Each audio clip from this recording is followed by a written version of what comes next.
2012 with £30 million worth of cuts each year up to 2012. And the council has made it clear that those cuts will not be made through savings or efficiencies. What they mean by savings and efficiencies is actually job losses and attacks on workers' terms and conditions. The bin workers at the moment are fighting back and at the forefront of that fight. They are threatened with losing over £6,000 of the salary in 19,000, which will put them down to about £12,000. And that is what the council means by the single status deal. Rather than bringing women up to equal pay, women actually what they're doing is bringing men's pay down to match those of women. And that's just the start of the cuts. The threat from the council is that they will privatise every area of our public services. They've already linked up 15 private companies from BT and other companies to start running our private services, start running our public services.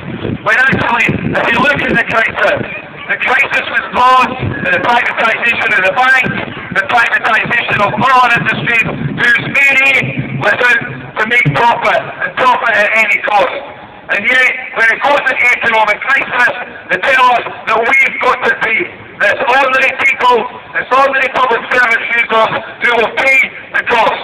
Those most vulnerable in society will be driven further down into the gutter because in the policies that have been forced through by New Labour and being continued by the Tory party, we've seen it being forced through in the councils who've been led by the SNP and the Lib Dems.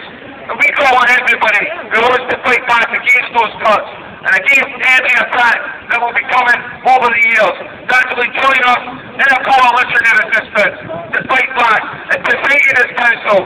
We will not sit back and allow it to destroy workers' jobs. Every time a job is threatened, we'll be there, and we'll be there in bigger numbers.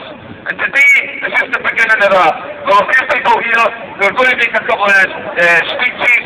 One of them is Paul French, a worker who stood up at the face of the council, and just because he spoke out about the horrors that were being faced by those workers, he was sacked. Sacked from a job of trying to defend terms and conditions. I tell you what, we need to build a movement that can defend such people that take that kind of stance. Oh, let Paul say the rest.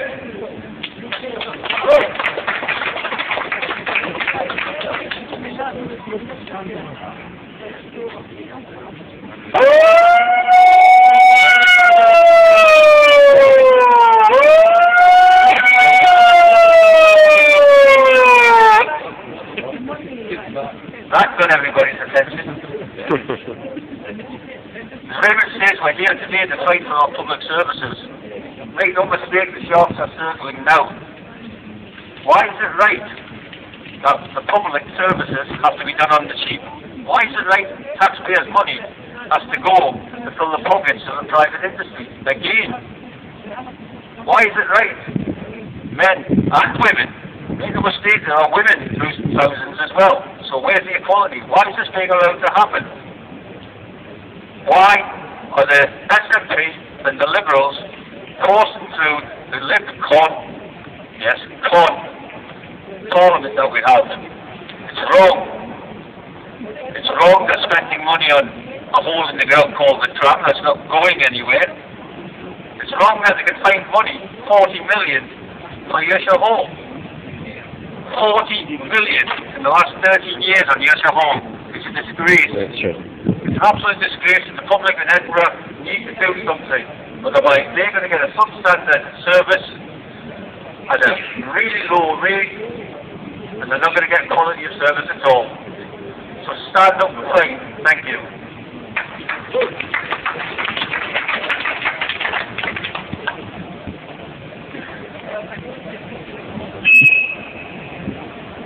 Obviously, part of the struggle is actually called a movement which includes community groups, which includes service users, but also on the trade union movement. We need to rebuild the trade union movement and these fighting organisations again. The part of that fight has been started through the Edinburgh Trade Union Council, who have started up a campaign letter and an anti-cuts campaign, which is part of an overall anti-cuts campaign, joining with the Right to Work, the Senior Trade Union anti-cuts campaign, who in the community will come together and work together to fight back against the cuts. I'd like to pass over now to Des Wortley, Secretary of the Edinburgh Trade Union Council.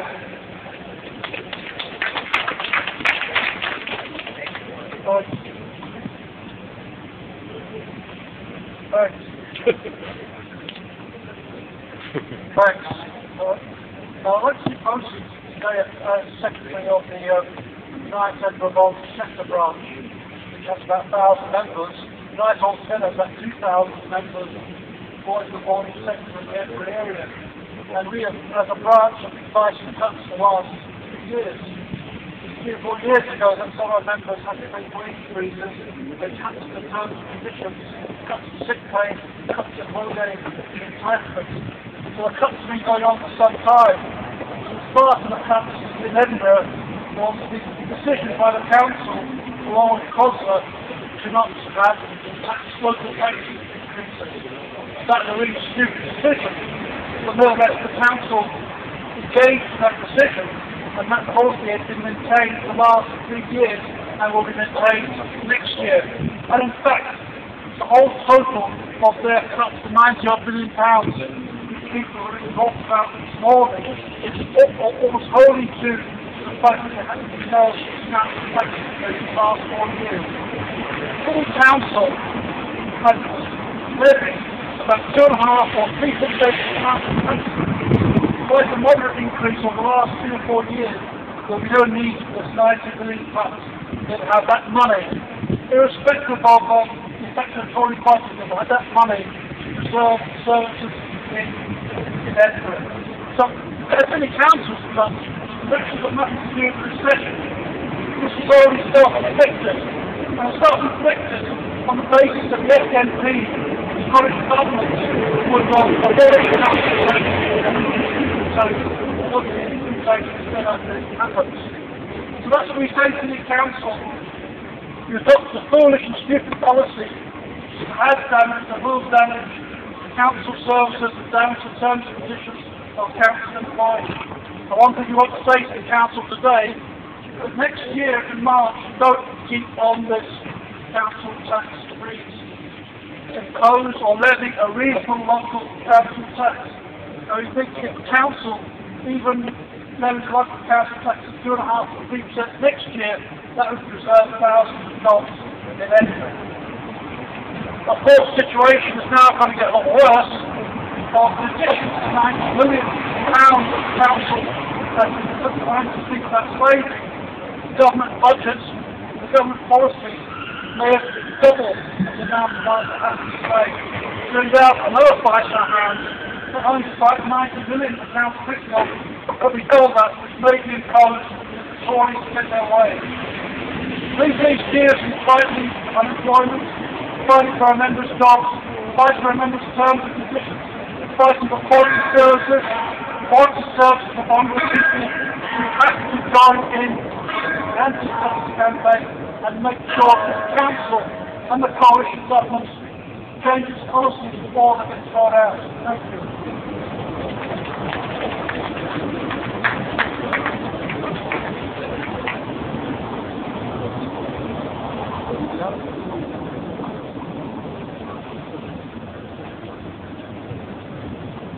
Hi there, my name's Bruce from United International.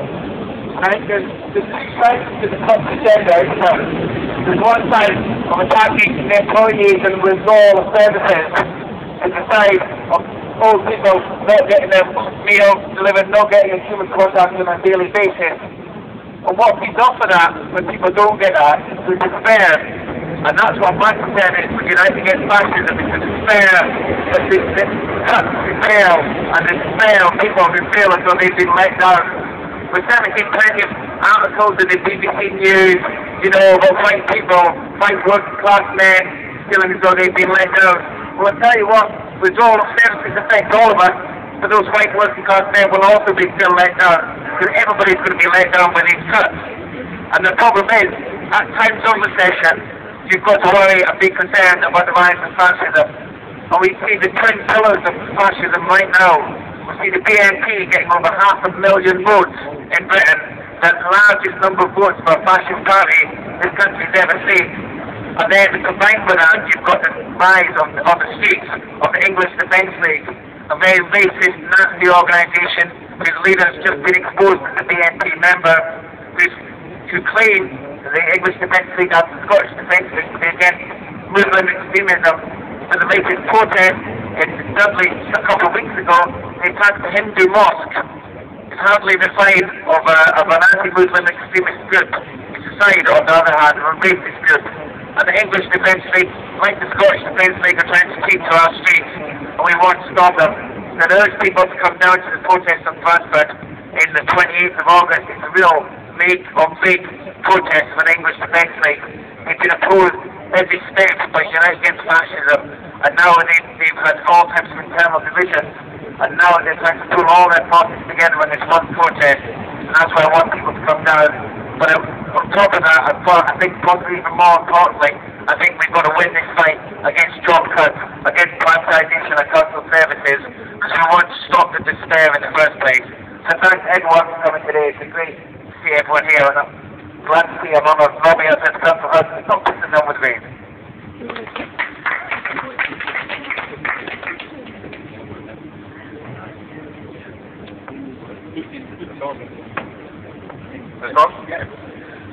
Good morning, I'm Jamie Alston. I'm from Edinburgh University of College Union.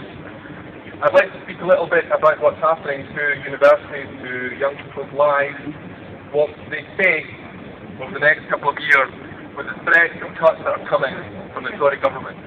I'm sure many of you have seen the headlines about hundreds of thousands of people who are missing out on university places in clearing this summer.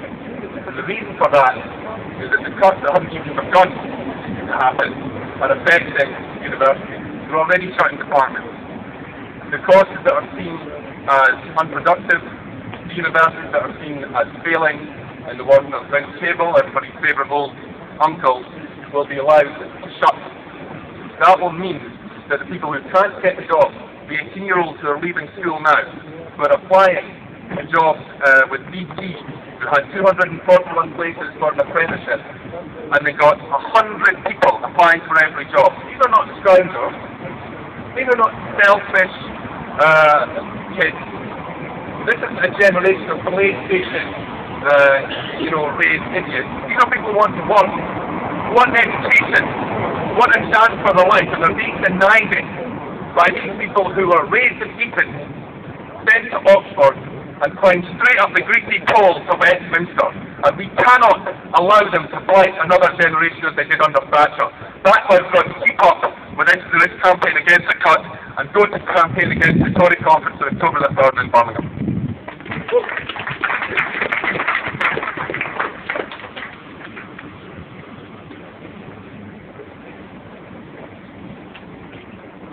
It's an open megaphone, so if anybody else wants to come up and say a few words. Just to say that later on today, myself and Paul French will be going in as a delegation against a Tory councillor who announced in the evening news that the bin dispute had been handled extremely badly by both the management of the bin dispute and the trade unions. So I'll tell you what, today it is extremely difficult for the trade unions to do anything right when they still have anti-trade union laws which prevent workers from taking any kind of action to defend themselves. One ballot paper goes missing. It's a first ballot. Now is the time to say that these trade union laws are not there for workers. They are there for management. They're there for the Tories.